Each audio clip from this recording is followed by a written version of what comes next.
أعوذ بالله من الشيطان الرجيم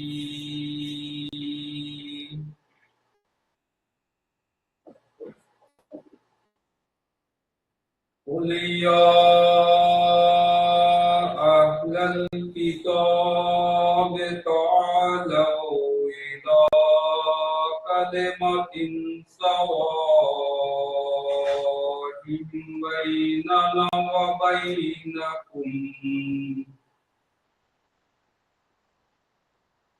وبينكم ألا نعبد إلا الله ولا نشرك به شيئا ولا يتخذ بعضنا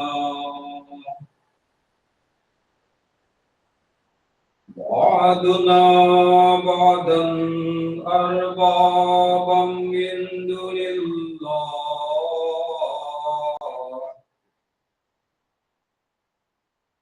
وإن تولوا فقولوا اشهدوا بأننا مسلمون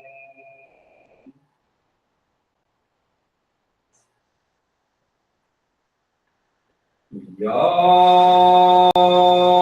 أهل الكتاب لم تحاجون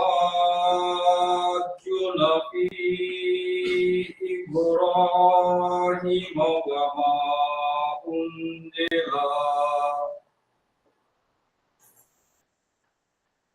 وما أنزلت التوراة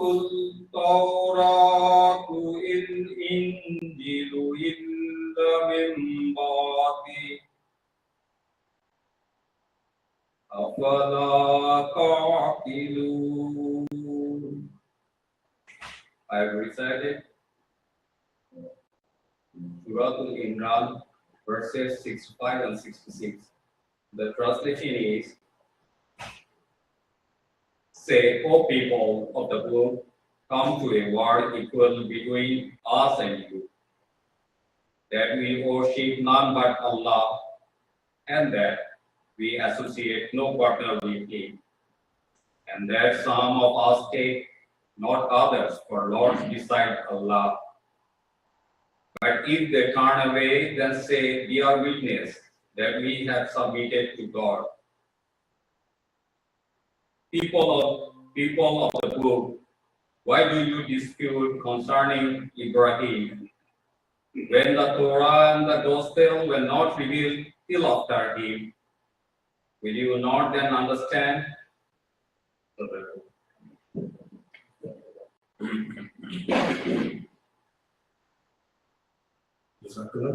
Next we have Hadith by Kahlon.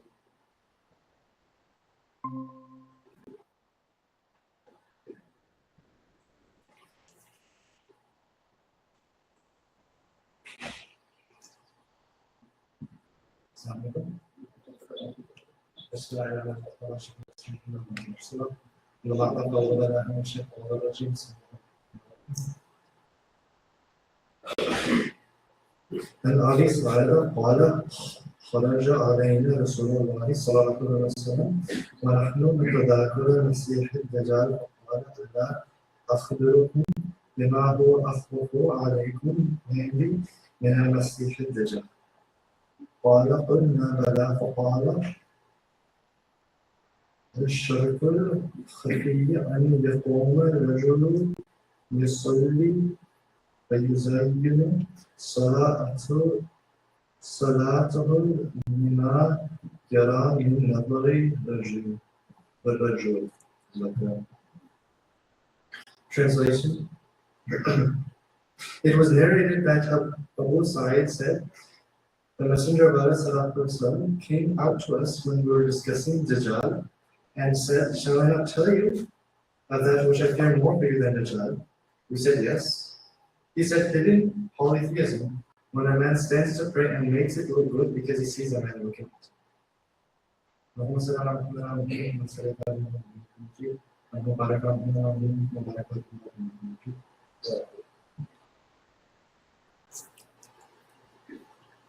Next we have a poem by Dawud Mirza.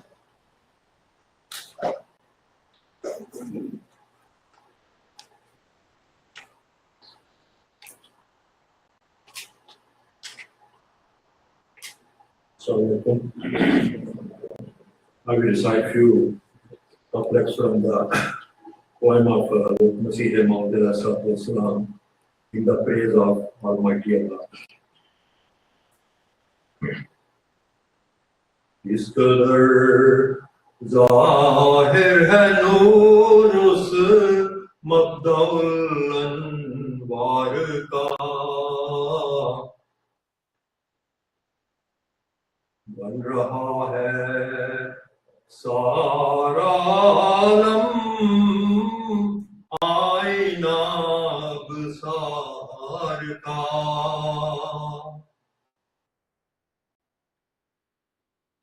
चांद को कल देख कर मैं सख्त बेकल हो गया, चांद को कल देख कर मैं सख्त बेकल हो गया, क्योंकि कुछ था निशान उसमें जमाले यार का, क्योंकि कुछ था निशान उसमें जमाले यार का।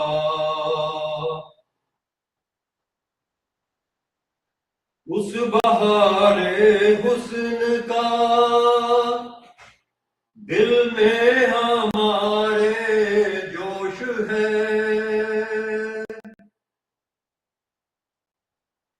उस बहारे हुस्न का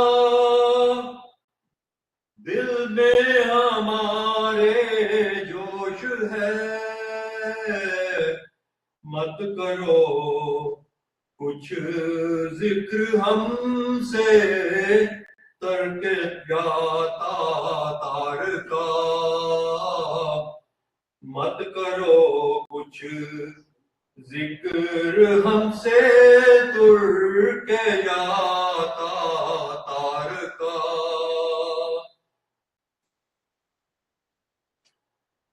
है अजब जलवा तेरी कुदरत का हमारे, है जब जलवा तेरी कुदरत का प्यारे हर तरफ, जिस तरफ देखें वही राह है तेरे दीदार का, जिस तरफ देखें वही राह है तेरे दीदार का। चश्मे खुर्शीद में मौजे तेरी मशहूद हैं, हर सितारे में तमाशा है तेरी चमकार का, हर सितारे में तमाशा है तेरी चमकार का। किस कदर जाहिर है नूर उस मब्दउल अनवार का। The translation of these couplets is how very clearly manifest is the light of that source of all kinds of light, that the entire universe has turned into a mirror for the eyes to catch the fullest reflection of the divine being, the Lord God himself. Looking at the moon last night, I was thrown into a great agitation and a restlessness of the mind, for to a certain extent, it carried a suggestion of the beauty and charm of my beloved. In regards to the beauty at the climax, that beauty at its best, the appreciation in my heart stands in a great and deep flux. Make no mention now to me of the charm to be found in the Turkish and the Tatar tribes. Wonderful indeed is the manifestation of thy power on all sides. It does not matter in the least which way I turn to look, for even that way in itself turns out to be the right path for obtaining a vision of thee. Waves of thy beauty are to be seen in the effulgence of the sun, and every star carries a beam of thy flash.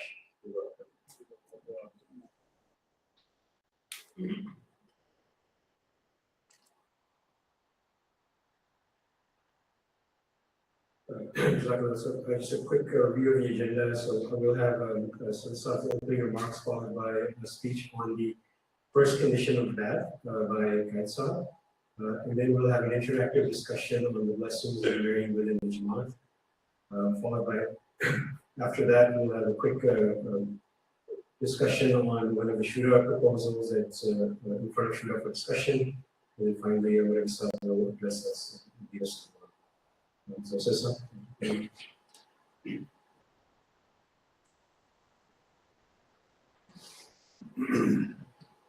Assalamualaikum.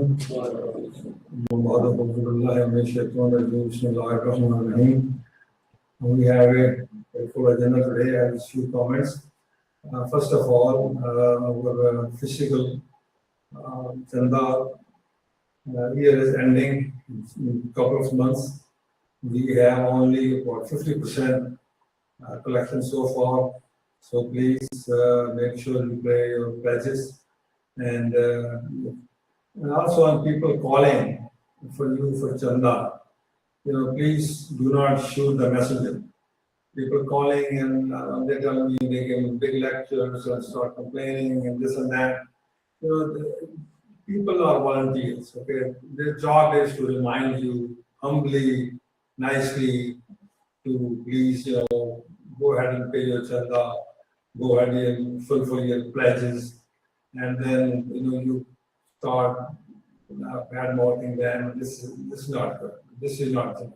Okay, and chanda is something for the sake of Allah Ta'ala. Okay, just look at yourself, including myself. How did we come here? We had some discussions. Somebody came for one suitcase, some people came for two suitcases. And now God has blessed us so much that, we have every pretty much luxury most people can even think of in third world countries. And if, you make $100, okay, you only need to pay $6 out of that. And or $10 if you're going to see, of course. And that 6% will, I understand, it is a sacrifice always, but it's not going to make damage. God will bless you much more than that. I mean, you see stories and stories in this jama'at that people who have done financial sacrifice, Allah Ta'ala has blessed them many times. And you can see also all the hadiths and the Holy Quran that you'll get 7 times or maybe 10 times more, but you do it for the sake of Allah. So please do that. And in my lifetime, I'm 50 years here in this Jamaat almost. I have not seen a single person who become a poor because of chanda. And the people, God forbid, who always complain and they sometimes keep complaining the rest of their lives. So please just pay attention and do your pledges, and inshallah Allah Ta'ala will multiply your financial situations, and also God will bless you and your progeny and everybody else. Inshallah. The second thing is just like Saksa was saying, Shura proposals. What we have got some instructions from National General Secretary was that first that we have 6 members are going. After that, myself and I think now we saw Barana also going. Which one you think? There is 2 subcommittees mainly. One is budget, that's finance, and the second one is Tali. Which person should go into those committees? This is just a suggestion. Of course, when you go there in Shura, then the Amir Sahib is presiding, and we make the subcommittees of all these different proposals. And they just want to get, not necessarily, will happen, but in your opinion, in those committees, in Houston, we have Hasan Nasser Sahib going, myself, Rana Sahib, Dr. Atta, I think Kim Nasser Sahib is going as well, and Joshua is going. Who else is there beside this? Qaid Sahib is going. So these are the members. Out of these, who do you think should go to a subcommittee discussions? Okay, that is finance or Talim. Okay, and there's a proposal. I think we will discuss that later on. So if you have any name you suggest, staff, please let us know. You will send a text to me, John Secretary, and then we can convey that. They want us to convey that to the shower person. Okay, and the main one proposal which they want basically is that in Talim. The main proposal is that how do we increase the number of people reading the books of Ramasai? There's a little detail, but this is just okay. So if anybody has any idea, I think that proposal was also discussed in National Ijtima of Ansarullah, and I was one of those subcommittees as well. So if you have any idea, how do we increase? People have said many times that if you don't read my books at least multiple times, you become arrogant person, or you're an arrogant person.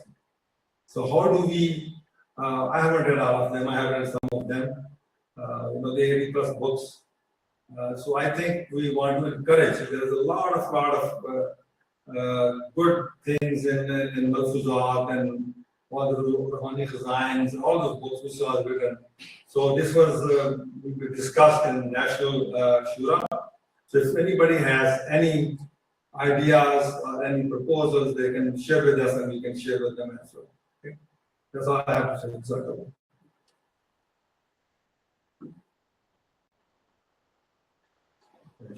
Our first speaker will be Shahzeb Kahlon, who will be talking about the first condition.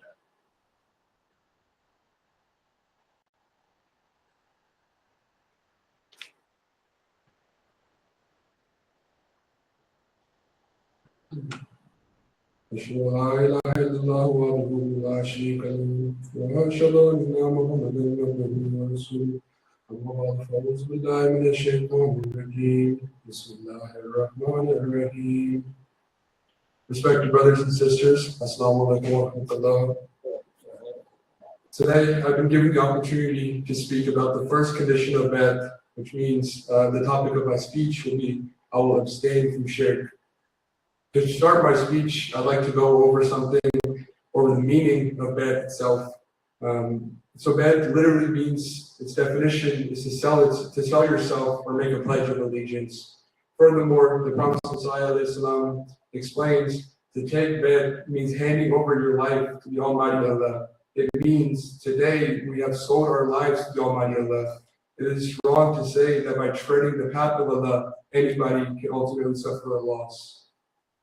I'll be speaking on the first condition of bet, which states the initiate shall solemnly pledge that he or she will abstain from shirk or associating partners with God right up to the day of his or her death. This is not just the first condition, it is the foundation of our faith. Everything in Islam begins with and revolves around the one central truth, the oneness of Allah Ta'ala. When we say we abstain from shirk, we are making a lifelong promise, a promise that defines who we are as believers. Most of us, when we hear the word shirk, think of idol worship or associating partners with Allah Ta'ala. And obviously, yes, that is what we see, that is the truth. But in other ways, there's more severe forms as well that are hidden. But the reality is that shirk can be more subtle, it can be more hidden, and far more dangerous. The Prophet Messiah states or explained that true shirk is everything that takes place of Allah in our true hearts. So let's ask a simple question to ourselves: who do we truly rely on? Who do we fear the most? And who do we seek to please above all else? If the answer of any of these is not Allah alone, then we must reflect. Living in today's world, we are surrounded by distractions. We are taught to chase success, wealth, recognition, and status. And slowly, without realizing it, these things begin to take priority in our lives. We say we believe in Allah, but when difficulties come, do we turn to Him first? Or do we panic, relying on worldly solutions? We work hard, and that is essential. However, sometimes we forget that all power belongs to Allah alone, and He's the reason we prosper. Means are just means. Doctors treat, but Allah heals. Jobs provide, but Allah sustains. Plans succeed, but only if Allah wills. To abstain from shirk means to keep this belief alive, not just on our tongues, but deep in our hearts. Another subtle form of shirk is in our worship. We pray, we fast, we give charity, but we must ask ourselves, why do we do these things? Is it for Allah, or is it sometimes for recognition from what others might think of us? The Holy Prophet ﷺ warned us about the hidden form of shirk, riya, which means performing a good deed to show off. A prayer that is performed to impress others loses its soul. Imagine standing before Allah in prayer, but your heart is focused on who's watching you. That is not true worship. Imagine true worship is when a person stands before Allah, even in a crowded mosque, and feel as if no one exists. Dear respected audience, another powerful form of shirk is the worship of our desires. We live in a time where people are encouraged to follow your heart and do whatever makes you happy. But Islam teaches something deeper. Discipline your desires and submit them to the will of Allah. When we prioritize our desires over Allah's commandments, whether it's in our own behavior, our relationships, or our choices, we're slowly allowing something to take Allah's place. Abstaining from shirk means constantly checking ourselves. Am I doing what Allah wants or just what I want? It also means complete obedience to Allah and His Messenger Sallallahu Alaihi Wasallam, not partial obedience, not selective obedience, but full submission. Sometimes it's easy to follow Islam when it aligns with our preferences, but the real test comes when it challenges us. When it asks us to sacrifice something we love or to stand firm when others around us do not. That is where true devotion shines. One of the most beautiful outcomes of abstaining from shirk is inner peace. When a person relies on Allah, they are no longer controlled by the fear of people. They're constantly worried about what others think. They're not broken by failure or attached to success. Why? Because Allah is their heart and their anchor. They know if Allah is with me, nothing else matters. And if Allah is not pleased, then nothing else can truly benefit me. This kind of faith creates strength, it creates dignity, it creates a believer who is calm in hardship and grateful in ease. The Prophet ﷺ taught that true ihsan is when Allah becomes more real to us than anything else in this world. So how do we achieve this? We pray, not just mechanically, but with sincerity. We make dua, not just in times of difficulty, but at all times. We reflect on our intentions, constantly correcting them, and we strive to build a living relationship with Allah. This condition of bed is not something we fulfill once and we move on. It is a daily effort, a lifelong journey. Every day we must ask ourselves, is Allah truly first in my life? If we keep asking this question and answer it honestly, we will stay on the right path. In conclusion, the first condition of bed, to abstain from shirk, is not just a statement, it is a commitment to a life and a life centered or truly around Allah. To close, I'd like to add a quote from Qutb II, Hazrat Mirza Bashir Din Mahmud Ahmad Radiallahu anhu, as he states, shirk causes man to sink morally and spiritually. Belief in divine unity is a seed out of which grows all virtues, and the lack of which lies at the root of all sins. A true understanding of shirk, therefore, is not a theoretical exercise, it is the foundation of all moral and spiritual health. I'd also like to add a translation from Surah Nisa, verse 49 states, "Surely Allah will not forgive that any partner be associated with Him, but He will forgive whatever is short of that whomsoever He pleases. And whoso associates partners with Allah has indeed devised a very great sin." So let us strive to purify our hearts. Let us remove every form of hidden shirk, and let us strengthen our connection with Allah in a way that transforms our lives. May Allah enable us all to feel this condition, not just in words, but in action, until our very last breath. Ameen.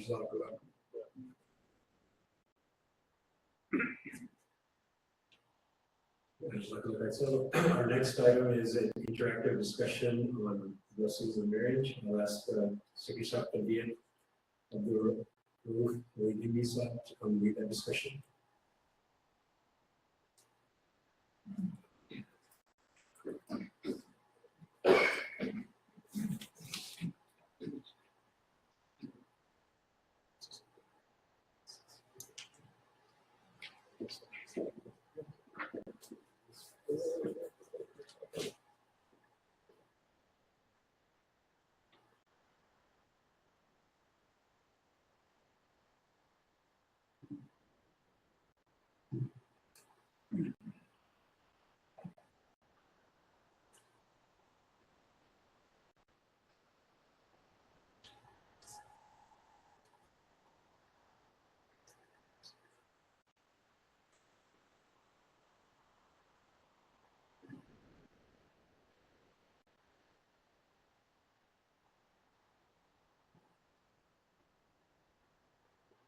Assalamu alaikum warahmatullah. I was really glad to mention earlier again. This is very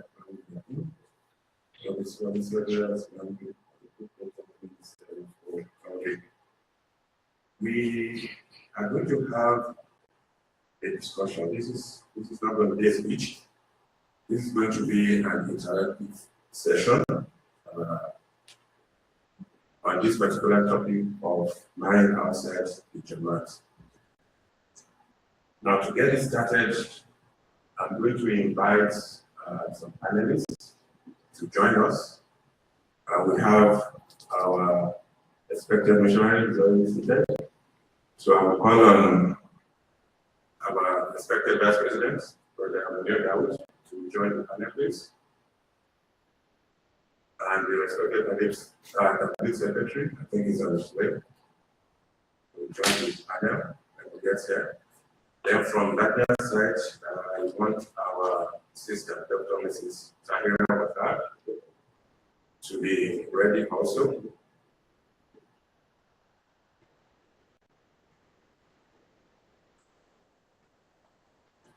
Now, how did we come about this particular topic? At the Shura that was held in 2024, there was a discussion about some of the issues that's going on within the society, within the American society, that is even encroaching on behaviors and things that we do within the Jama'at as far as marriage is concerned. So there was a deep discussion on it, and some of the challenges were identified. And those challenges within the jama'at has to do maybe with difficulty in finding matches, delay in marriage, and also especially marriages taking place outside of the jama'at. Given the fact that within the larger society itself, the divorce rate in America was going up, and the rate of marriage in the USA has declined as of 1970. Had declined by about 60%. That's a big and alarming figure. And we do find that some of these things gives our community some challenges, and there was a need to start addressing them. So at that shura, it was decided that on a quarterly basis, a certain discussion should be held as far as marriage is concerned. And it's not going to be a lecture, it's going to be a discussion that we all have to be involved in. So that is why we have our panelists here. I'll just give the brief outline, then it will be down there for every one of us who wish to join the discussion to gather, ask questions, and answers to be provided. So basically, what the proposal stated was that programs should be created at the local jama'at on marital harmony, focusing on the example of the Holy Prophet and the Promised Messiah. In addition, testimonials of current couples who share how they successfully navigated through marital challenges based on Islamic teachings. So basically, they want us to be doing this at general body meeting like this one. Then the second one was that once a quarter, the local parent session should be held. The Tarbiyah department should develop resources and identify the facilitators. So we are kind of combining two things today. Now, when we start with what the Holy Prophet said, and I quote from Buhari, said, a woman is married for 4 things: her wealth, her family status, her beauty, and her religion. So now for us, what do? You should choose to marry based on religion. And that if you don't do it, you'll be a loser. So basically, if you look at all these factors, when you marry because of wealth, there's no guarantee that the wealth that we have today is going to be there tomorrow. What you have as money as wealth is decided by the Almighty Allah. So if you marry today based on wealth, so tomorrow if it's no longer there, does it mean we are going to abstain or make the marriage? 2, you marry because of family status. Nothing is guaranteed in life. Family could be wealthy today, could be well known today. Tomorrow, it could be that the family is not even known. When they pass by their progeny, you may not even recognize that a social person from social lineage. Then if you marry because of beauty, beauty fails. What you see now, 20, 30 years time is not going to be the same. That's the reality of life. So what are you going to do? Abandon that one and start looking for another beauty woman? So that is why this is so apt that when you marry, because when you marry based on religion, it sustains you. Both of you pray to God, you are aligned in a way. And when you marry from Ahmadiyya Jama'at, when you marry from within, it's even more stronger because both of you are praying together, you have the same behavior that you are following. So it's much, much easier when you are within it. Now, we have a couple of videos which I will play later based on the data from Zoom. Here are some of the data that we have. Interfaith marriages experience more long-term conflict, especially around children, and are less likely to sustain shared values over time. This is from Pew. It's a research agency that is based out of Washington, D.C. So it's a non-partisan body that's based out of. So it means when people marry from different faiths, you have one faith, you are married from another, what the experience shows, what the data shows that you have more long-term conflict. Because if you are worshiping the same person, you are worshiping Allah, it's easier for both of you to understand what you need to do in terms of challenges, in terms of problems, whom you call upon. Then another data says that the stabilizing effect of interfaith marriages correlates with the level of disagreement in beliefs. That's from another government. They have about 40 million citations for medical literature, life sciences journals, and national and online books. So it's under the National Institute of Health. So that's another category. So the last one from you that I'm going to give is that intermarried parents participate in fewer religious activities with their children. What are the chances that a Muslim is married to a Christian? When the Muslim is going to the mosque, is he able to take all the children along? Or is the wife going to say, oh, we have an activity in the church today, where will the children go? But most of the time, we know that a lot of the time, you tend to obey their mother. When it comes to who is looking after them, when the father is not at home, chances are that they will be taken to the faith that the mother subscribed to. Later on, I'm going to post on the main platform some of the research which shows people vastly overestimate how happy they would be if they won the lottery or received tenure. That's what effective forecasting. So that will give us some time to read. There's about 3 or 4 pages. I will post it on later because of time. So in general, happiness level return to baseline. Basically, claims of it will work out. Sometimes it doesn't really work out. So sometimes when we get caught up in the whole thing, the emotional lifestyle, let's give it a try. It will work out. It should work out. But like I said, when it's interfaith, there is every chance that there will be some errors. So now to get the whole thing started, there is a scenario. So this is where we start getting everybody involved now, and our panel will also start answering. So we have this scenario, and I'm going to read it verbatim. Zaid and Sina's 26-year-old son wants to marry a girl he met in college. He tried but cannot find a suitable match through regular process. The girl he wants to marry is kind, financially responsible, and better than most Muslim women have met. That's what she said. She supports him practicing Islam, believes faith is a personal matter, and has no issue raising their future children as Muslims. He adds, the Quran allows marriage to people of the book. And you know, ex and wife couple, the husband wasn't Muslim, but eventually converted, it will work out. Zaid warns that proposing the marriage will cost his relationship with his son. Zainab believes strong parenting can compensate for religious differences. So both feel uneasy, yet struggle to articulate any concrete plan, especially when everything seems fine now.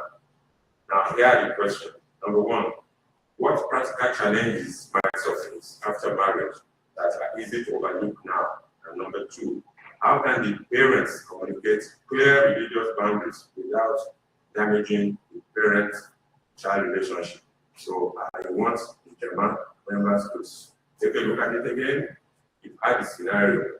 So, and the question is, what practical challenges might surface after marriage that are easy to overlook now? And how can the parents communicate clear religious boundaries without damaging the parent-child relationship?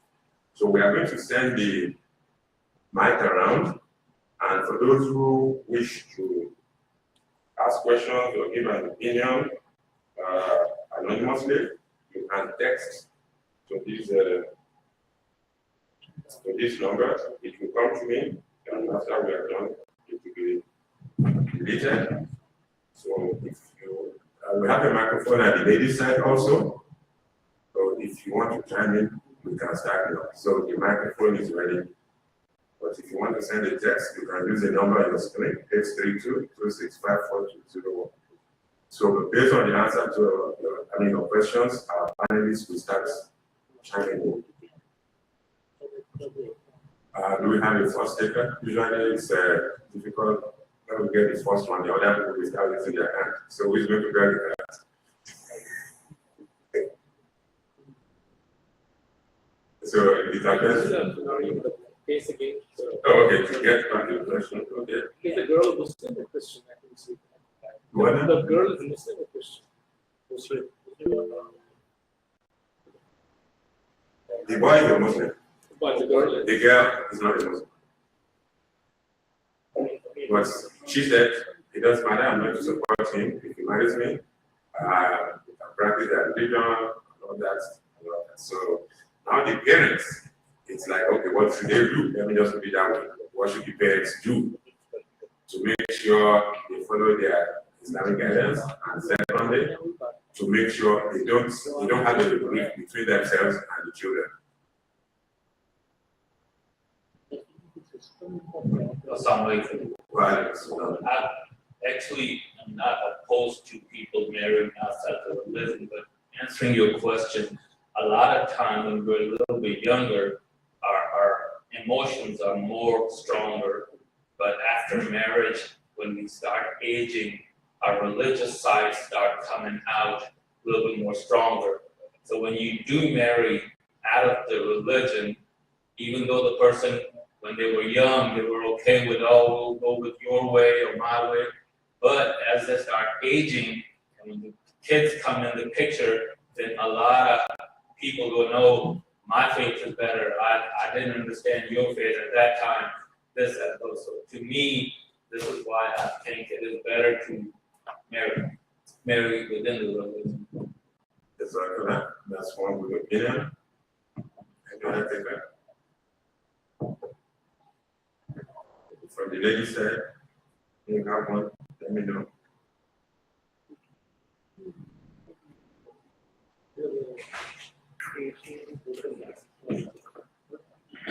Well, that's, pull up a video from.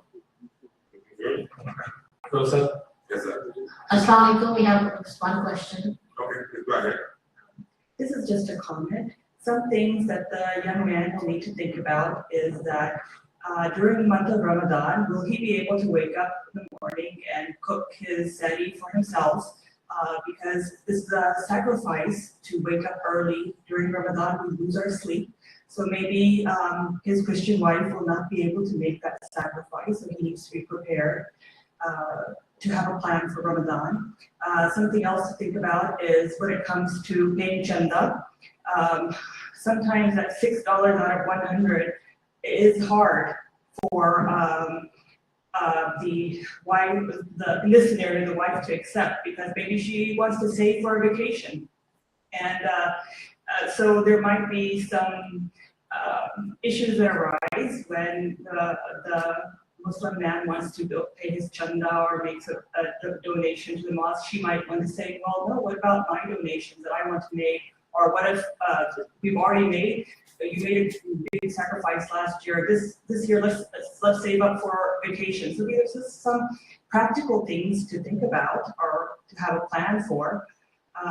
Something else is what to do in holidays. Maybe the girl is not very religious. Maybe she doesn't really believe in Christmas very much, but it's also a social time. And maybe she still wants to participate in all the things that she did and made her happy as a child, like putting up a Christmas tree and giving presents. Maybe she's not very religious, but maybe she still wants to do these things. So these are some other practical things to think about whenever you have an interreligious marriage. Thank you. Is that correct? So that's what I said. A quick comment.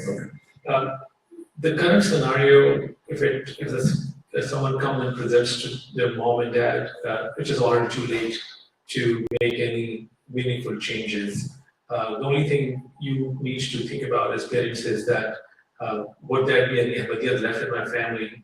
As our member said, that most likely this lady is not very religious, so she doesn't care about your religion. She would care less about your religion either. And there's a very good chance that not only you're going to lose Ahmadiyya, but you lose the whole Islamic content in your life. And this is something which could be articulated to the son that, are you ready for that? And if he is, then you are a losing game at that time. Jazakallah. Let me just quickly play this short video. That was क्या गैर मुसलमान औरत के साथ शादी कर सकते हैं? तो भी वो शादी की आएगी तो क्या करेगा? शादी करनी है? हैं? शादी कर कितने उम्र होगी तुम्हारी? 16 अभी 10 साल तक बोलूँगा और चलो करो ना 10 साल के बाद उन्होंने शादी करनी है देखना बात यह है कि एमडी लड़कों को चाहिए कि एमडी लड़कियों से शादी करें जमात इंडिया में इस्लाम ने तो मना फरमाया कि एमडी लड़कियां गैरों से शादी करें अगर एमडी लड़के भी गैर एमडी लड़कियों से शादी करने लगे तो एमडी लड़कियां कहाँ से शादी करें ठीक है इसलिए एमडी लड़कों को पहली बात तो ये कि अपने दीन को कायम रखने के लिए और अपनी लड़कियों जो है एमडी लड़कियां उनका एहसास करने के लिए कुछ भी करने के लिए एमडी लड़कियों से शादी करें ठीक है और जो हज़रत ने फरमाया कि तुम शादी करते हो बहुत सारी बात करना को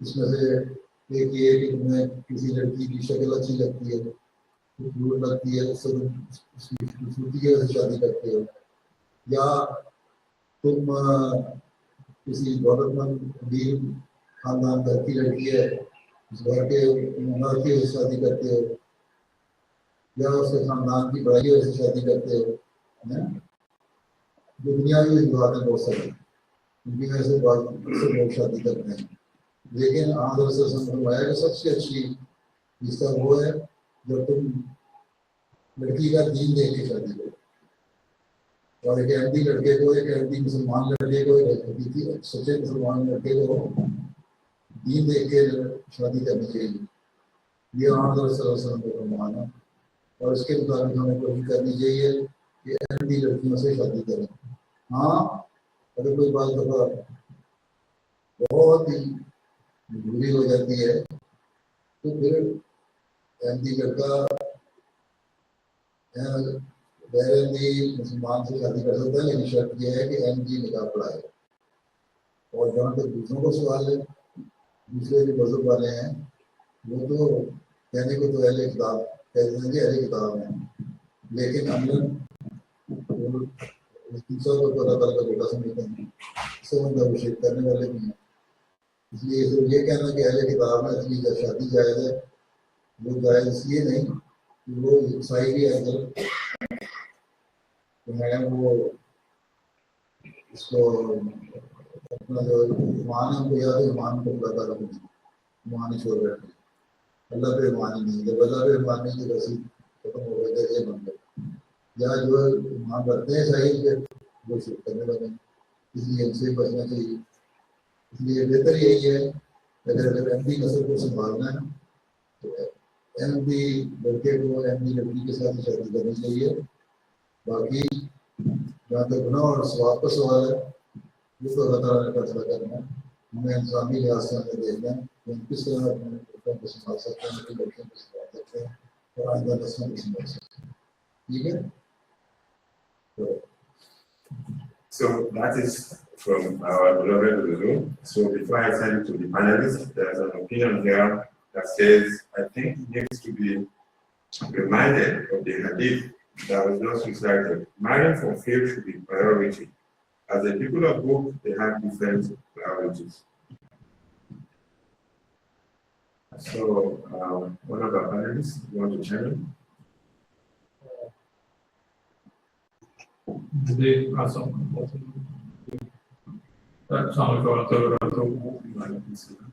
So just want to comment on the marrying people of the book.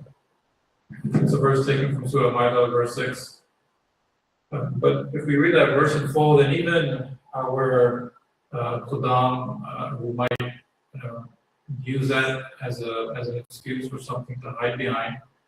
Let's just say even if they do fully fall in those categories, they don't fulfill other aspects of that verse. And this is something that even if we're parents, we have young children, we should equip ourselves with, we should know about this. The translation of that verse is that lawful for you are chaste, believing women. It's not just a general permission that Allah has given, and it's an allowance, it's not a command.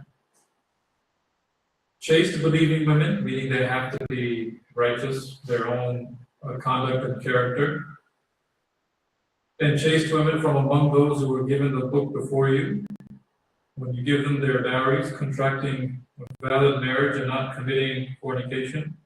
And then Allah also says, وَلَا مُتَّخِذِي أَخْدَانٍ, nor taking secret paramours. So you're only allowed to basically, if you were to marry someone who is of the people of the book, then even in that situation, it's also still essentially arranged and facilitated. But nowadays, the majority of our boys that go through this route, they probably dated that girl for a number of months or a number of years. And they have been doing exactly what Allah says in this verse, that they have been taking secret paramour because they haven't been telling their parents. And the girl has not been telling their parents either. So it's not just a blanket permission that's been given by Allah Almighty that men are just allowed to do this. But there's even qualifications on the type of girl that it's supposed to be. Not saying that make sure that these boxes are checked. The supreme ideal thing is to marry an envy. But when this verse is always used, then these other parts of the verse are not looked at, which is that they didn't go about the process in a righteous way. And even according to the scriptures of Jews and Christians as well, even if they are dating another guy, then even according to their own scriptures, they are not following their teachings properly, which is to maintain distance between the genders. There's teachings of chastity and modesty in Christianity and Judaism as well. So just one thing I wanted to chime in and mention, this permission that is given to Muslim men, it was at a time when men, I think, just to be straightforward, were more stronger in their faith, and they weren't so swayed by worldly distractions. And so when they married someone who was not a Muslim, then still they were so committed to their Iman and to Islam that it allowed others to basically just absorb them within the greater Islamic community. But now we don't have that type of strength, especially in our boys and in our young men as well, where their main identity is their Islamic identity. So they might make use of this permission. Hazrat gives them permission, but Huzur himself has stated very clearly that this is a lesser of two evil type situation, where it's not ideal, but in order to prevent greater immoralities, in order to spread indecency, then that permission is given to that boy to marry so that we can stop other wrong things from happening. Jazakallah.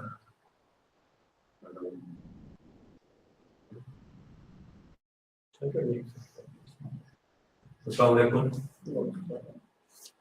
It is an important topic, but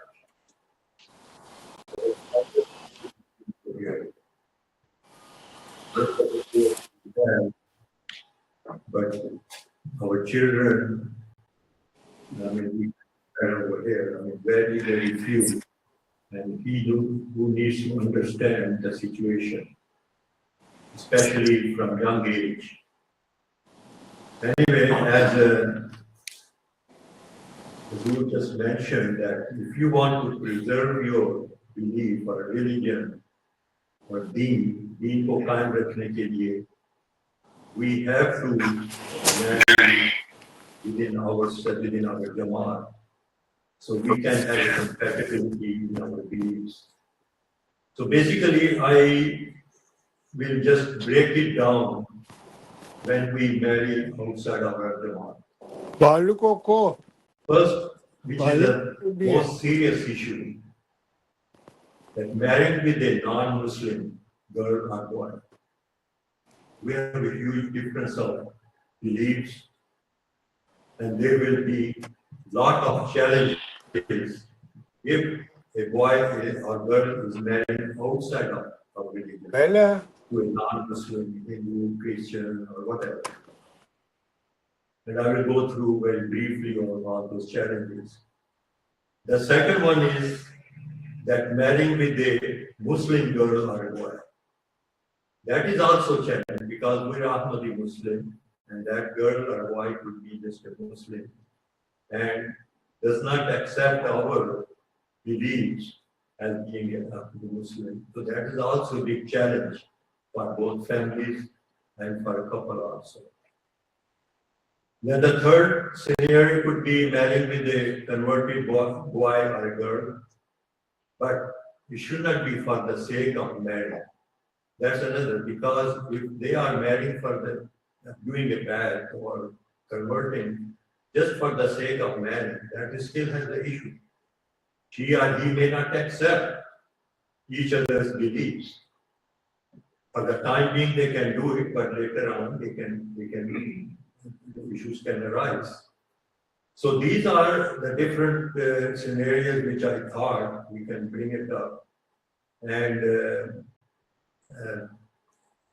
then, the third scenario, when someone converts boy or girl, then there becomes a huge tarbiyat issue also. We have to bring that person who is married, who is out of our jama'at, but did it bad also. But that person needs a huge kind of tarbiyat. So we can involve and absorb in our community. That should be our prime focus. We have seen a lot of good examples also in this scenario. People married their classmates during college, universities. I can give a few examples. They were girls, they converted, they did bad. And during that process, their husband probably did a wonderful job doing their tarbiyat. And over the last many years, even in the United States, we have seen that the 3 national presidents of Imamia were all converted. And they were married during their college lifetime. So their husband probably did a wonderful, I'm sure they did a good job. Their families did a good job to coach them, to do their education, to do their tarbiyat, and then finally they accepted their husband as a good Ahmadi Muslim. And eventually they reached at a very high level. So what I'm saying that all the scenarios cannot go wrong, but when our children, either boy or girl, go outside, he or she and her or his family has a lot of responsibility in doing the tarbiyat, because we believe that we are the Ahmadi Muslims, we are the true Ahmadi Muslim who has to lead the world in future. Our generation have to lead the world in future for the victory of Islam. Some of the challenges which Rosab also mentioned in one of his presentation, but just for the in all these 3 scenarios, the main challenges can be, potential challenges could be religious observances. I mean, if the couple is from different religion, different sects or whatever, they can have a clashes over their religious observance. If you are marrying a Hindu girl or Hindu boy, they can have a dietary restriction. You never know. So you all know what I mean. Holidays, celebrations, daily practices, prayers, and all those kind of stuff. Then the child rearing. I mean, some couples I have seen that they just, they said, okay, we will leave up to the children, or we will leave. I mean, they will observe us. Who is a better person? Probably they will follow that religion. I mean, that should not be the way.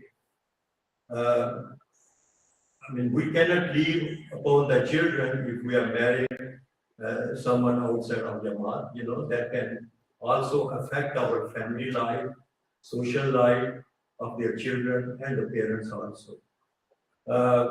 Then there could be some extended family expectations. In-laws or community members may hold strong traditional views. And then conflicting values. Both families can have different values like religious differences and general roles, social views, priorities, which can become a source of recurring disagreement. So these are the few obvious challenges we can have in all these scenarios. Yes, that's right. Thank you so much. Let me give us 1 or 2 shots from Uzur when it comes to 9 people of the book. The question was asked about that.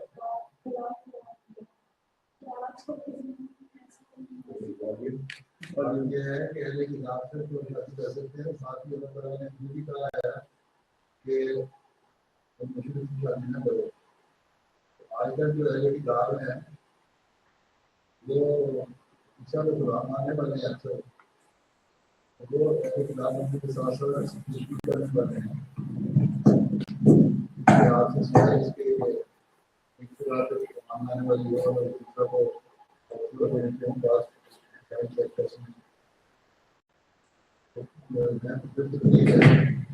Otherwise,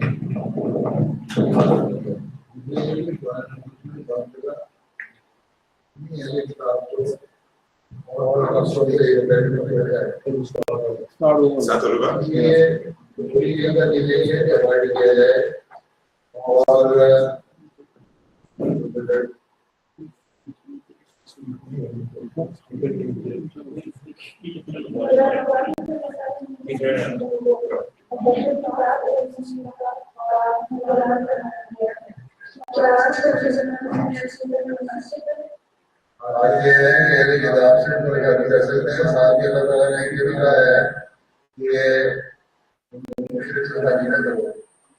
और आज का जो किताब है वो सबसे गुलाम मानने वाले हैं सब, वो किताब में साथ साथ मुशरिक भी करने वाले हैं। इसके साथ आपसे सवाल इसके कि ये बात पे मानने वाले हो और उसमें से वो और दूसरा में मानने वाले हैं।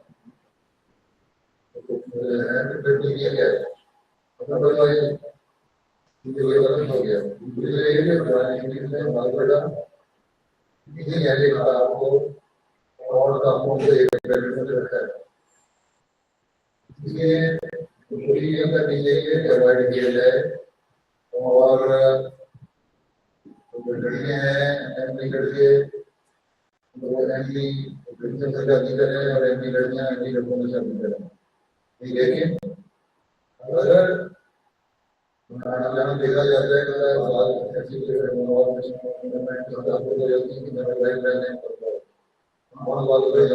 जाती है लड़ाई को रोकने के लिए देखा जाता है ऐसे ही को कौन सा है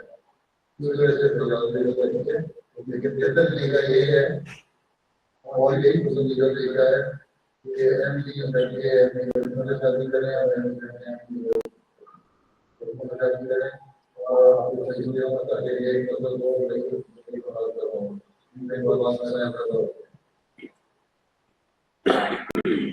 So I have one last one before we start rounding up from beloved Brazil.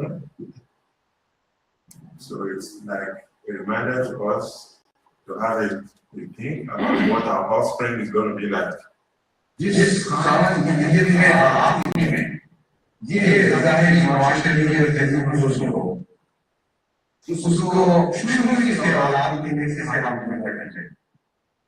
इन दिनों में जो औलादें बनी हैं वो कोई नहीं होता उसके बेचारे बीमार शुरू होते हैं बीमार हो जाते हैं बीमारी के हाथ से हैं नशा के हाथ से ऐसी बुराई की तरफ ऐसे माशरे में बहुत कम तवज्जो देनी चाहिए जो लोग भी मगरबी में तहजीब के हुस्न से शिकार हो जाए उनको अपनी औलाद के खजाने में करने का वक्त नहीं देता और फिर औलाद के लिए जो मेरे का मामला है इंसानी फितरत के लिहाज से कि माँ बाप को जिन रस्तों पर चलता देती है उनसे दो कदम आगे जाने की कोशिश करती है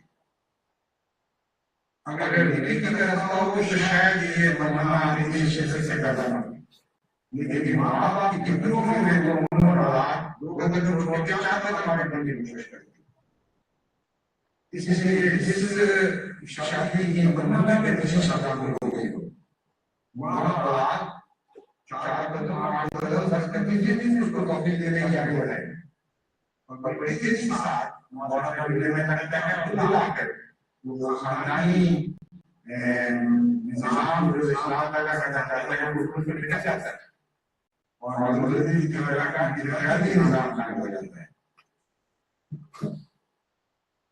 So that's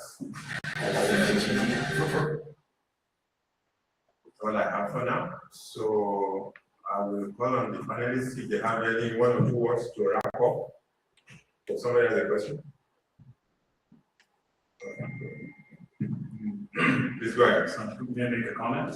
Yes, sir. Some observations. Something that so we're talking a lot about what the children should think about when they are approaching the age of marriage and why it's important to stress the advantages of marrying and the disadvantages of marrying and things were mentioned and things. So, but what we also need to stress is maybe even more than to our children is to the parents of those children to be proud of being MDs and to understand why they became MDs in the first place and the significance of what it means to lose an MD or to at least spiritually lose that child. Many of us went to Austin because of a dear friend of ours lost his daughter, and I'm talking about Mughadam Sadr Jama'at of Austin Jama'at. He lost his daughter tragically at the age of 22. She lost her life, and we all recognize the significance, the tragedy, and the pain of that, losing a physical life of a child. But do we also recognize the tragedy, the pain, and the importance of what it means to spiritually lose our children? And do we take the steps to show how much that spiritual life means to us? And it goes kind of invisibly, and we don't discuss it, it's quiet, but we are losing our children spiritually. And that pride that a parent should have for being an Ahmadi is something that, but naturally transferred to our children, but only if we have it ourselves, not otherwise. And that is maybe the root of this issue. It's not that our children can't understand these things, but they don't want to have this life that we discuss. It makes sense. The arguments make sense. Everything is logical. But they never saw the pride that children will take pride in the smallest things that their parents take pride in. Take, for example, people who, they may move to Houston, but because their father was a Philadelphia Eagles fan, and because he watches the games every Sunday and puts on the jersey and yells and shouts and gets mad when they lose and happy when they win, when the children start putting on jerseys because the parents buy them those things and they become Philadelphia Eagles fans, even though they live in an environment completely different from where they came. And why? Because that father had pride in something. And it's just a small and simple thing. Now imagine how many things we have to be proud of. Why our parents and great grandparents became Ahmadi and what they left in order to give us that life. And a lot of us sometimes perhaps we don't discuss this amongst each other because we're afraid, because we're all human beings and we have not all had the type of pride we should have. And our children, some of us have married outside and we're embarrassed by that.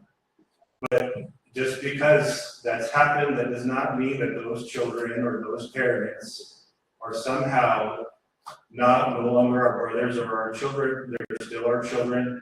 We still accept them. We still love them. We'll still be answerable to Allah Ta'ala for fulfilling their rights. And we'll be asked if we did not.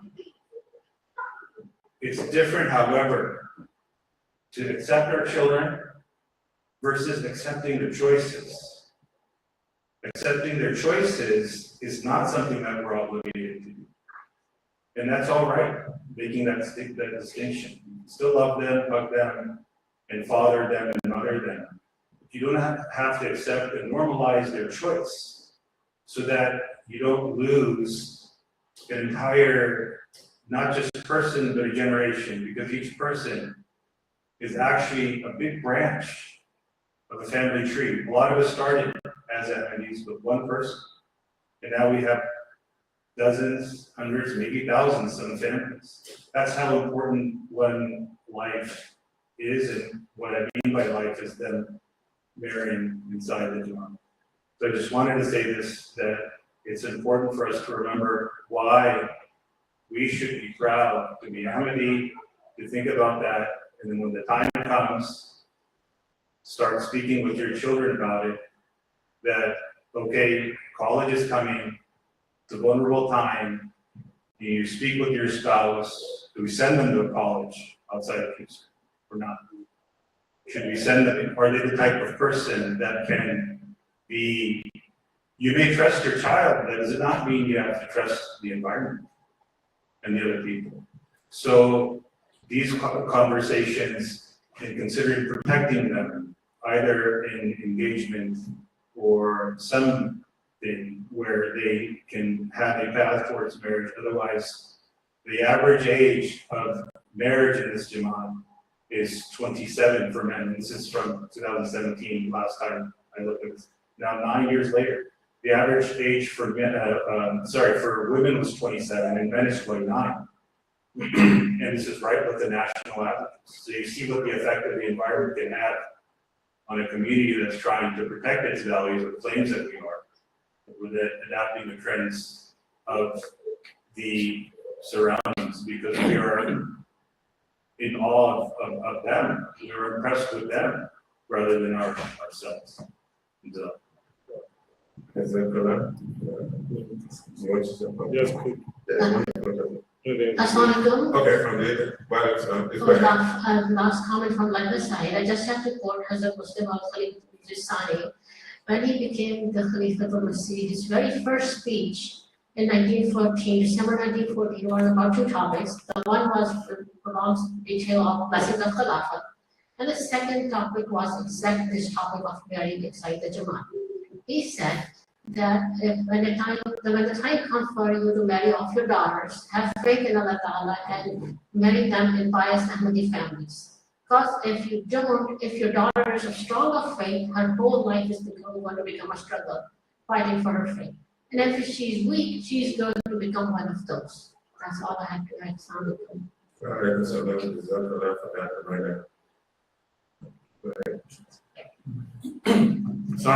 I'll be very quick.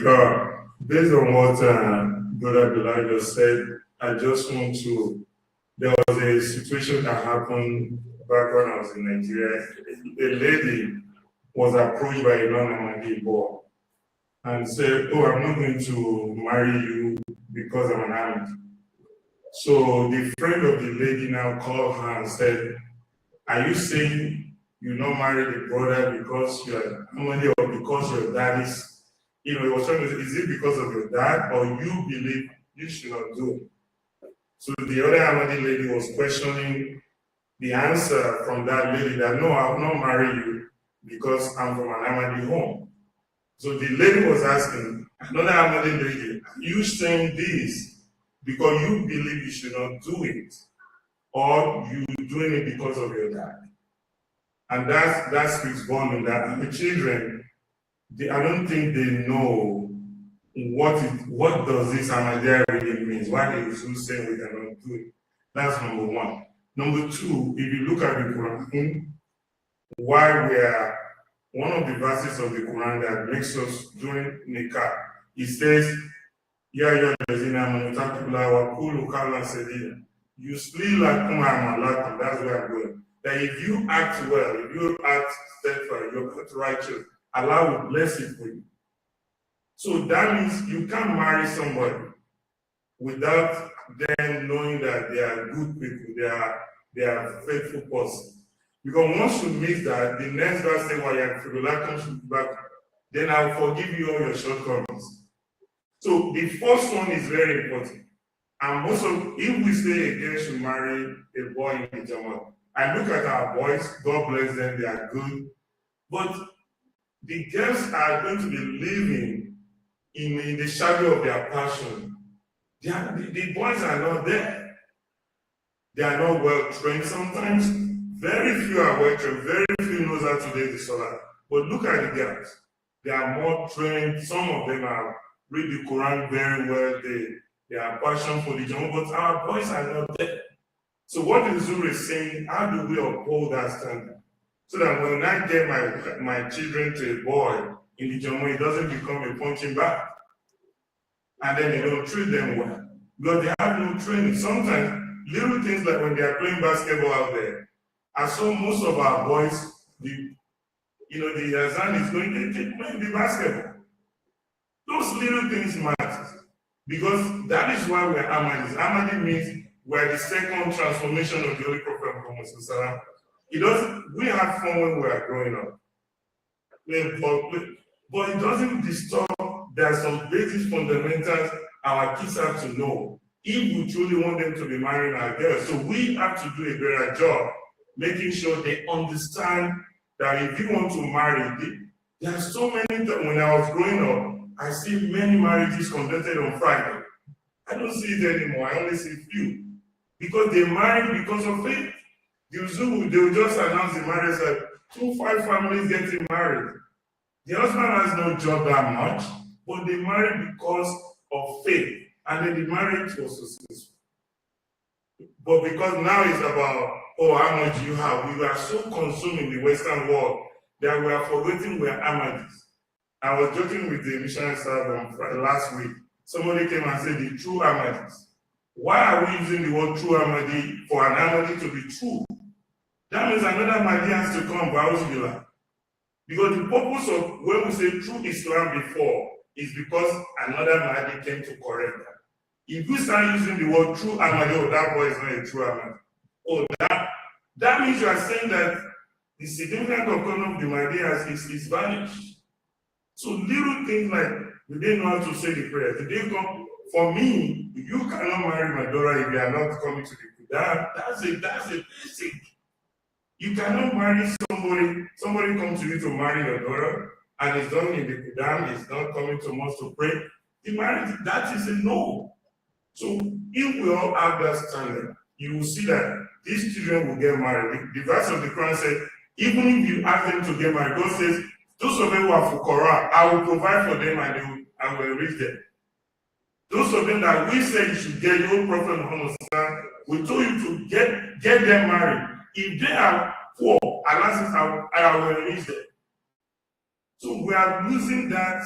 Our girls are a little bit better than our boys. When we went for the one program in the Tarbiyah program, I went there for one of them. Girls are abandoned, they're no boys. The boys are like, I forgot that year, it was like 10 boys, and we have like 40 girls. I said, what is going on? So if we want to uphold the standard that Juzur is talking about, we have work to do. And they come into the mosque.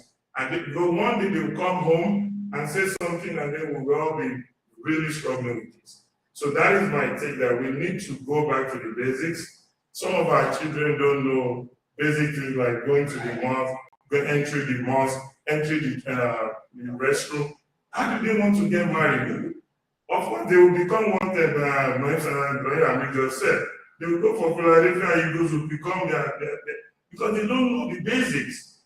How many of our children can stand up here and say the prayer correctly from the beginning to the end?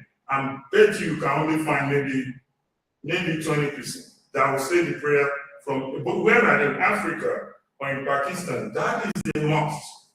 That is not negotiable. When we did prayer when I was growing up, I started reading prayer like maybe 12 years old. And the first time I was so nervous, and we have almost 500 people behind me. And the Imam said, go do it. So I started repeating the same verse. And then the next day, he said, you lead the gym. And then I was like, oh my goodness. Because they've trained us to put us in that situation. And they are not just doing it, they're doing it with prayers. They will cry, they will do. You will see people so engulfed in the spirituality of, to the extent that you'll be wondering, what is wrong with these people? Why is Ahmadiyya so important to them? If they are being called a member of the jama'at in Nigeria, they will not even, one of our members was ill, and they just go, hey, Amir is calling you. His shoes, nothing, he didn't wear anything. He just kept going. And then we go, what? Put your shoe on. Or he said, no, Amir is calling me. That understanding transforms into their children. And then they understand. So when they get married, their marriage is successful. Because that's what they know. But what we are seeing here is we are adopting something different from our faith. And that is where the problem is. So, may Allah bless us, inshallah. I really appreciate that. So, the essence is just to keep on reminding ourselves, because most of these things we know, and the Almighty Allah continue to guide us. So, next quarter, inshallah, we'll have another topic. So, this is just to get us thinking. When we get back home, like I said, some of those materials, I'll post them on the platform. Let's do a deep dive. I know very well that this environment is a little bit hostile when it comes to being a Muslim and being an Ahmadi. Because being an Ahmadi, you have to fight the society, you have to fight against other Muslim sects. It's always a challenge. But like I usually say, nothing is guaranteed, but we have to try our best. Let's just give it our best shot, and the Almighty Allah will bring us, will help us overcome. So Jazakallah to members of the panel and to those who contributed, and those who are still thinking of contributing who are not sure. Hopefully the next topic will bring the best in all of us. Inshallah, Jazakallah for this. Assalamu alaikum wa rahmatullahi wa barakatuh.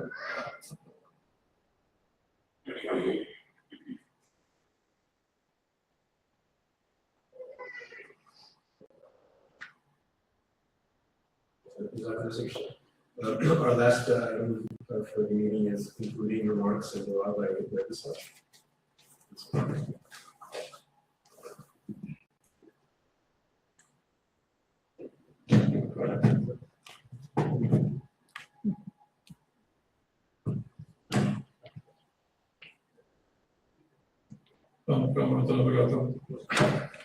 أشهد أن لا إله إلا الله وحده لا شريك له وأشهد أن محمدا عبده ورسوله أما بعد فأعوذ بالله من الشيطان الرجيم بسم الله الرحمن الرحيم.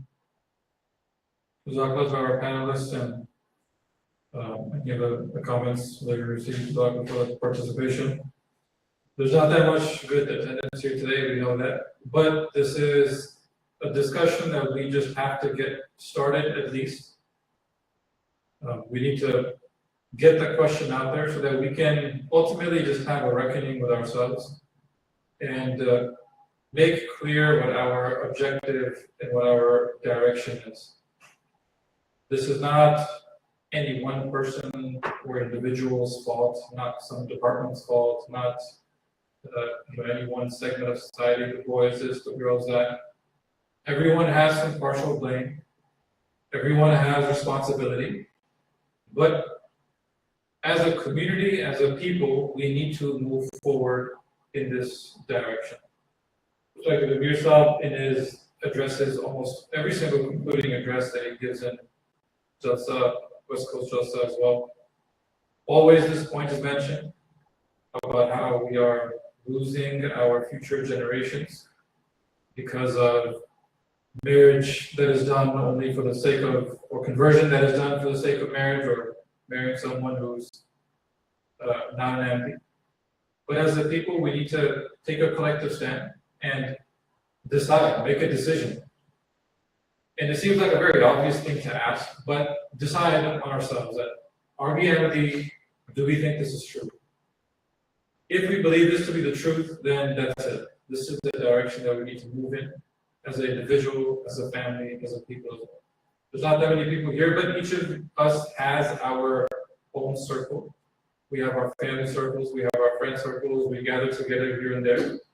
Bring this up and take a stance that we need to be unapologetic in trying to get our future generation and our children, and especially as parents, prioritizing marriage of our children to Ahmadis as well.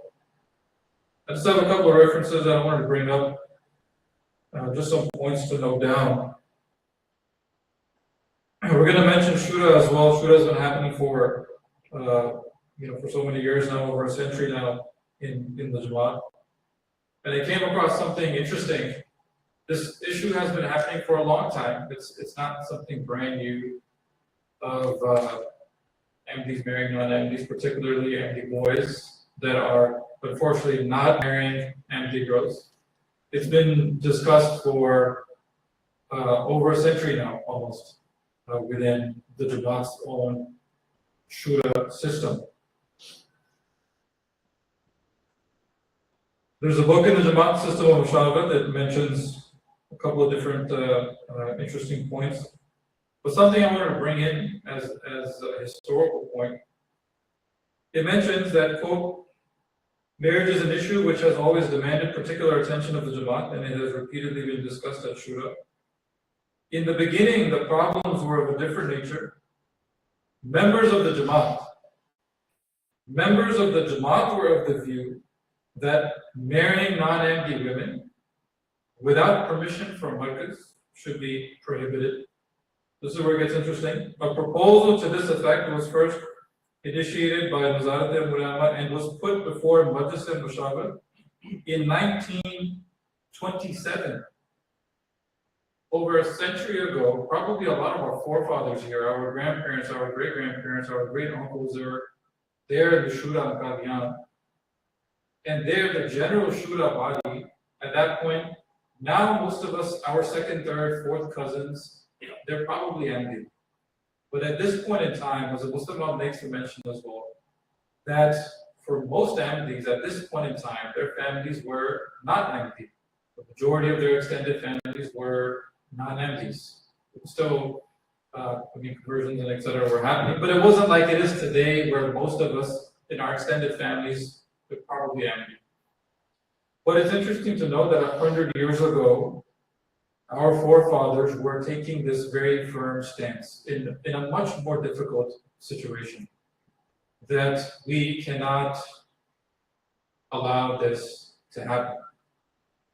And would you believe it or not that in this particular situation, it was actually Hazrat Muslim al-Razi who basically had to tell everyone that, look, we need to calm down just a little bit. There is actually just a very small exceptional window.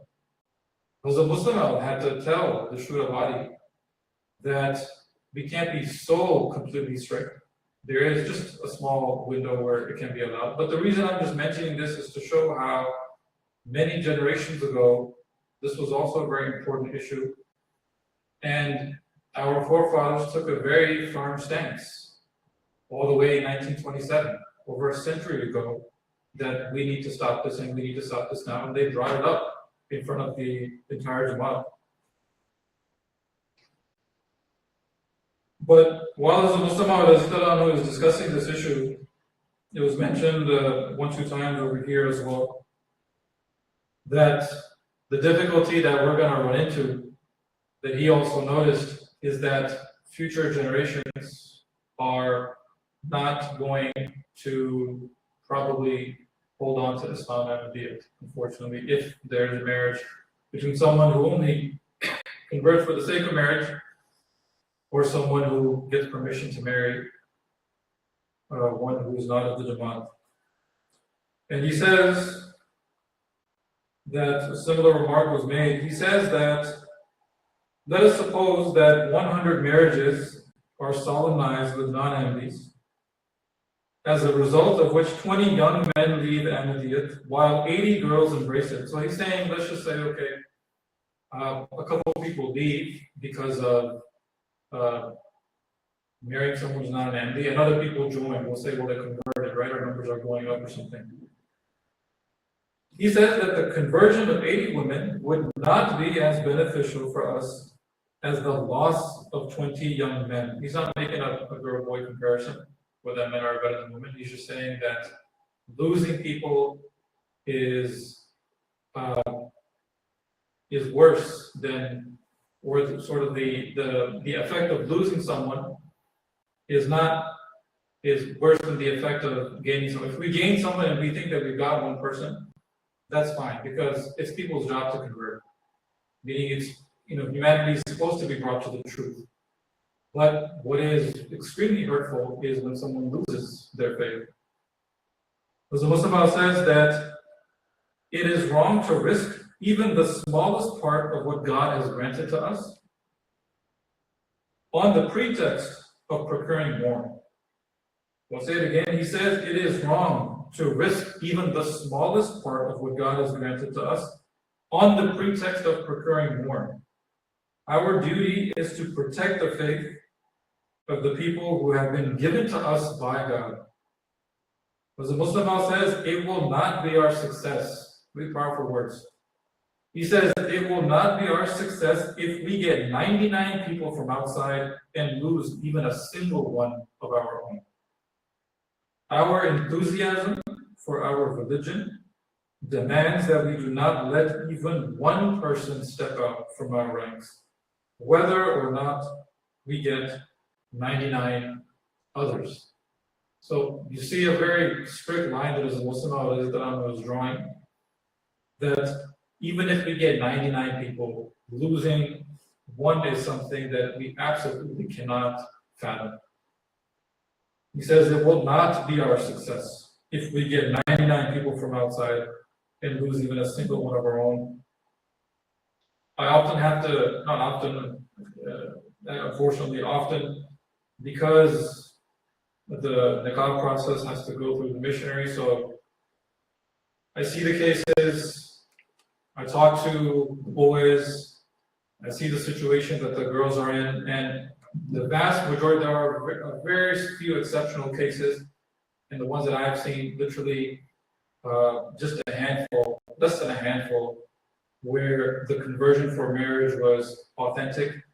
To me, in my experience, I can only think of one, but the rest of them, by and large, they are not really connected with the jama'at. They are not bringing their children to the masjid.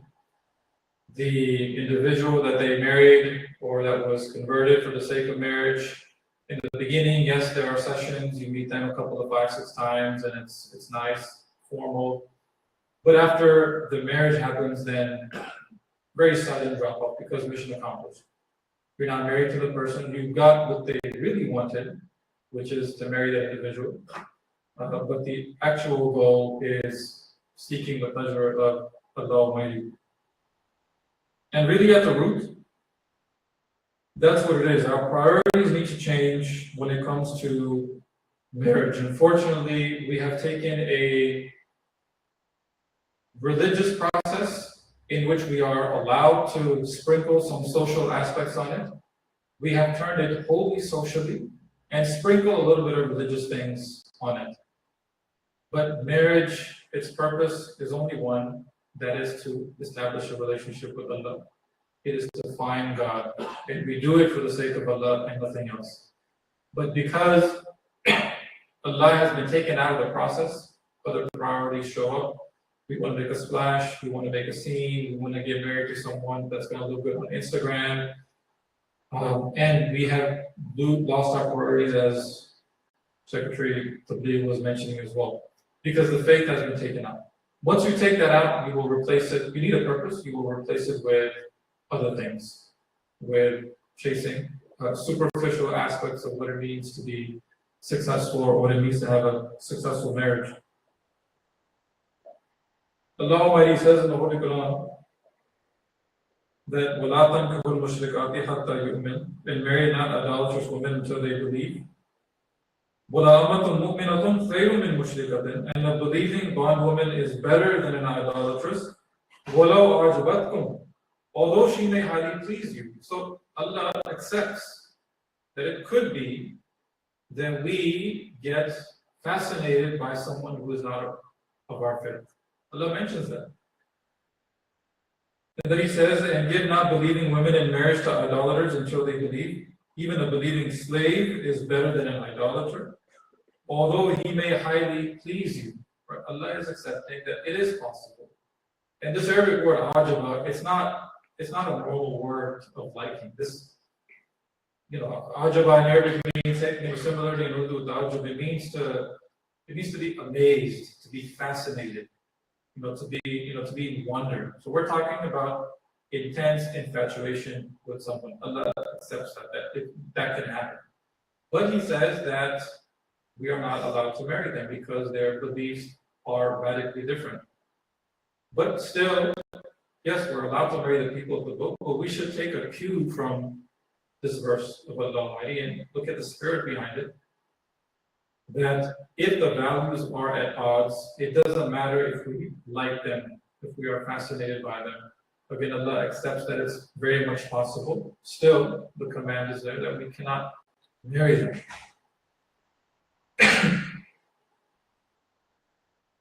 Allah Almighty mentions in Surah Tahrim, Ya ayyuhallazina amanu, and we should take this from the angle of protecting ourselves and protecting our faith.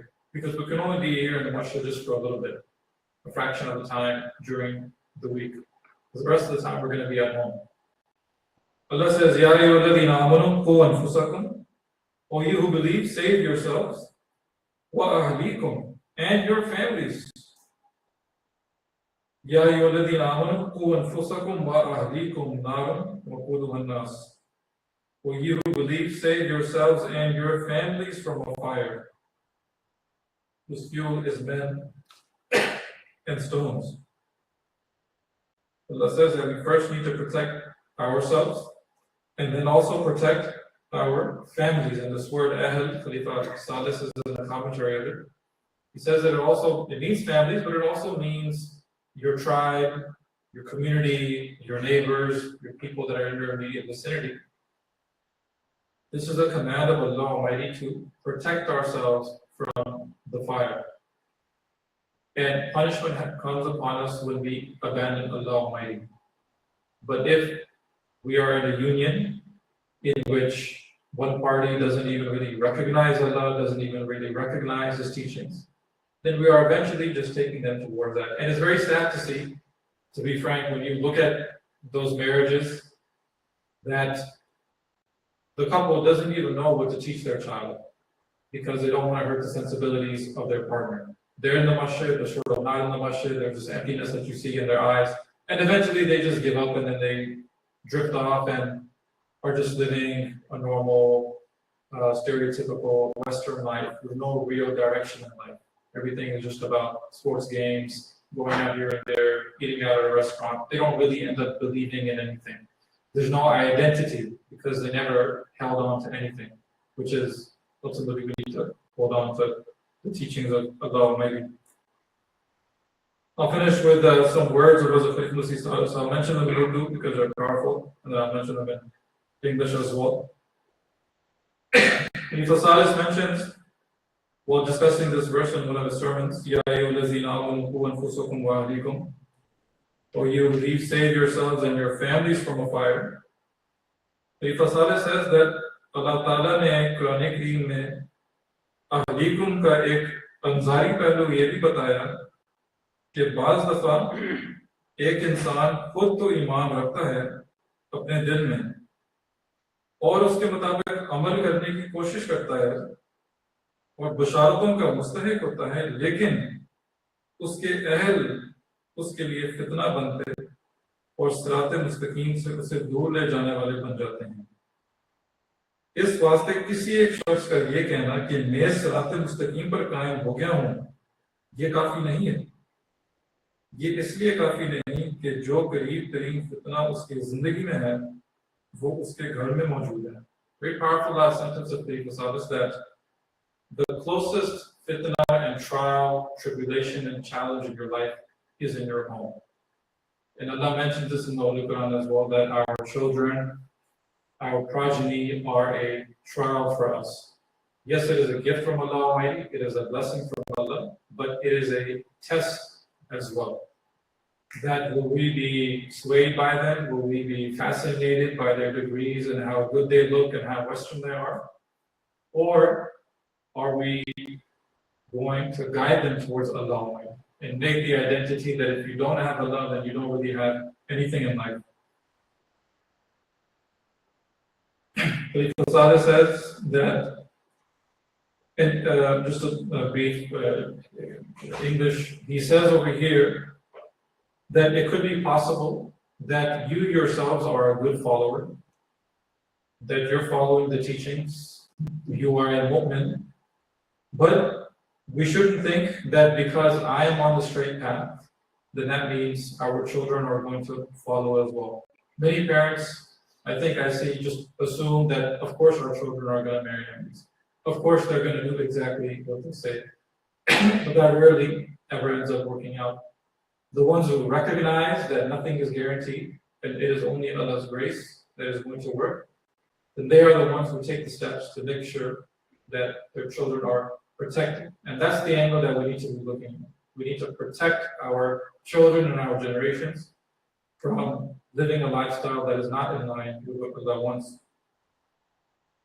Because Allah says that इस वास्ते आंदा नस्लों की सही तरबियत करना उन नस्लों की भलाई में भी है और अपनी भलाई भी यही तकाजा करती है कि इंसान फितने से अपने आप को बचाए और खुदा ताला के गजब से महफूज रहने की कोशिश करे, और जो प्यार उसे हासिल हुआ वो प्यार उसे और उसके खानदान को मरते दम तक इस दुनिया में हासिल है, ताकि खुदा ताला की रज़ा की जन्नतों में गुजरने वाली अब्दी जिंदगी के वो मुस्तक हैं. So we've all benefited from the jama'at and by accepting the promised Messiah of Islam to a degree that most of us, I think, will never even truly realize, no matter how much we thank Allah Almighty. We don't really know how much of a protective spiritual bubble Khilafat and the Jama'at provides us. And if we benefited that, especially our elders here, our parents here, then we need to take that bubble to our children as well. Take that protective barrier to our generations. Otherwise, they will just, as Allah Almighty says in the Holy Quran, that they will just go here and there. La ilaha illallah, la ilaha illallah. They will be neither here and they will be neither there. They will just be floating in between one God one day and another God the other day. So our love of Allah, our ghairat demands that as a people, we need to begin to take a stand on this issue in our own circles as well. Everyone has had someone that has been affected by a situation where someone married a non-MP, or there was a conversion for the sake of marriage. Everyone has had it in their circle. No one is free from this. Either our own children, sibling, cousin, whoever it may be. At this point, everyone has been touched in some way, shape, or form. But that doesn't mean that it should be normalized. The direction is clear from Khalifa al-Masih, from the Prophet from the Quran, that we need to protect our iman, protect our faith. And that environment of the home, especially where the culture of Islam and Ahmadiyya is established in the home, then that is our most surefire way to protect the iman of our future generations and ours as well. And ultimately, dua and trust in Allah as well. Another thing that I have noticed as well is that by and large, Allah has been taken out of the marriage process. And most boys, most girls don't really pray. The istikhara kind of begins like 10 days before. Like Hazrat Ramadan, Hazrat Hazrat also mentioned in his Mulaqat just last week that we should begin to pray for our children from a very, very young age and begin the process early on, have discussions early on and not be embarrassed about it. Huzur stated that children should be given moral training from a young age and refer to the example of Hazrat Nusrat Begum who would advise even very young girls to start praying for a pious match. But as I mentioned, by and large, dua is not really a part and parcel anymore of the marriage process. It's done as a formality, just sort of to maybe even tick the box, but a true reliance is not really being seen much. That we are doing this for the sake of Allah, and we need Allah's help before and during marriage as well. Allah knows what's the outcome of the blessings of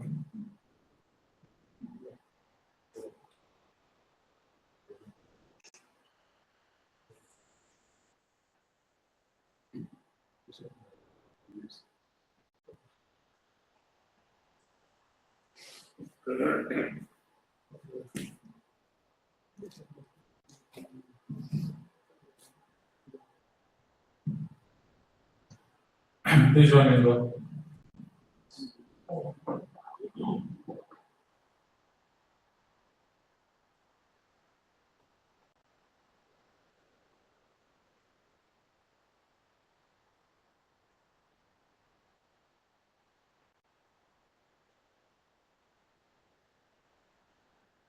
Ameen.